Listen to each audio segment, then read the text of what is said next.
नहमदुहु व नुसल्ली अला रसूलिहिल करीम अम्मा बाद। अज़ीज़ साथियों, अस्सलामु अलैकुम व रहमतुल्लाहि व बरकातुहू। आज के लेक्चर में परहेज़ व ग़िज़ा पर बातचीत शुरू कर रहा हूँ। रोज़ादारों के लिए ख़ास तौर पर ये प्रोग्राम शुरू किया है, लिहाजा आज के लेक्चर में खुश्की के मिजाज पर बात करूँगा। जिन लोगों का मिजाज खुश्की यानी अज़लाती मिजाज होता है, उनकी पहली अलामत ये है कि अज़लाती मिजाज वाले मरीज़ की नब्ज़ पर हाथ रखते ही नब्ज़ ऊपर ही मिल जाती है और नब्ज़ देखने के लिए उंगलियों के पोरों से ज़रा भी दबाव नहीं डालना पड़ता। ये नब्ज़ खुश्की के मरीज़ की है। इसको हम नज़रिया मुफ़रद आज़ाए अरबा की ज़ुबान में अज़लाती नब्ज़ कहते हैं, अज़लाती मिजाज कहते हैं। तो इस मिजाज के बंदे के मुंह का ज़ायका तुरशी माइल होता है या शिद्दत मर्ज़ में कड़वा तुरशी माइल होता है, यानी या सिर्फ तुरश होगा या कड़वा तुरशी माइल होगा और जिस्म का रंग सुर्ख स्याही माइल होगा। लेकिन ये हर बंदे के लिए ज़रूरी नहीं। मुख्तलिफ़ इलाक़ों और आबो हवा और माहौल की वजह से जल्द का रंग मुख्तलिफ भी हो सकता है। और अज़लाती मिजाज के मरीज़ का कारूरा सुर्ख स्याही माइल यानी उनाबी रंग का होता है या फिर गहरा पीला ज़ाफ़रान की तरह शोख कलर का होता है। अज़लाती यानी खुश्की के मिजाज के हामिल मरीज़ को अक्सर गैस और कब्ज़ का मसला रहता है। खुश्क ख़ारिश, खुश्क खांसी, तेज़ाबी पेशाब कम मिकदार में आता है। वजउल मफासिल, निकरस, गेंठिया, रसौलियाँ, गिल्टियाँ वगैरह, फोड़े फुंसियाँ, वर्म और कैंसर, इख्तिलाज कल्ब व जिस्म, खुश्क दमा और दिक्कोसिल, डस्ट एलर्जी और सोज़श मैदा व अमआ, अल्सर मैदा, जिगर का सुकड़ाव, तुरश और खट्टी डिगारें, शकीका यानी आधे सर का दर्द और सोज़श मैदा, सोज़श जिगर, सोज़श मसाना, सोज़श पित्ता, गुर्दे और मसाने की पथरी और गुर्दे की सोज़श, नाफ का टलना, एज़ोस्पर्मिया और अज़लाती अठरा और कसरत हैज़ वगैरह की अलामात पाई जाती हैं। ऐसे तमाम मरीज़ बड़ा गोश्त, करेले, अंडे, कढ़ाई गोश्त और कड़ी पकौड़े, चावल, आलू, दाल, चना, तेज़ मिर्च मसाले से परहेज़ करें, क्योंकि ये तमाम ग़िज़ाएँ भी खुश्की पैदा करती हैं और ऐसे मरीज़ों का मिजाज भी खुश्क होता है।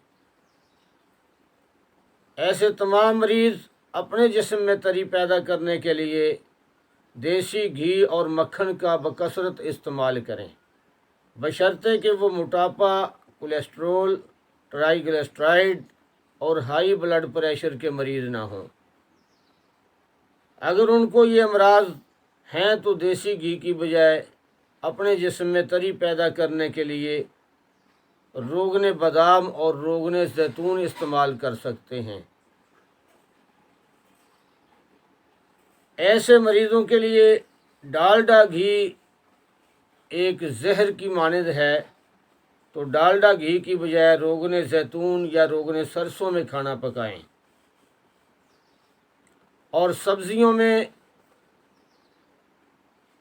गाजर, मूली, शलजम, तोरी, टिंडे, कद्दू वगैरह ज़्यादा खाएं। छोटे गोश्त में दर्ज वाला सब्ज़ियां डालकर भी पकाकर खा सकते हैं और दालों में दाल, मूंग और मसूर मिलाकर खाएं। اور ایسے مریضوں کے گرم مسالے میں لونگ، جائفل، جوتری نہیں ہونی چاہیے، کیونکہ یہ تینوں چیزیں بہت زیادہ خشک ہیں اور گرم بھی ہیں۔ ایسے مریضوں کے لیے میں نے گرم مسالے کا ایک نسخہ تجویز کیا ہے، اس کو نوٹ فرمائیں اور کام میں لائیں۔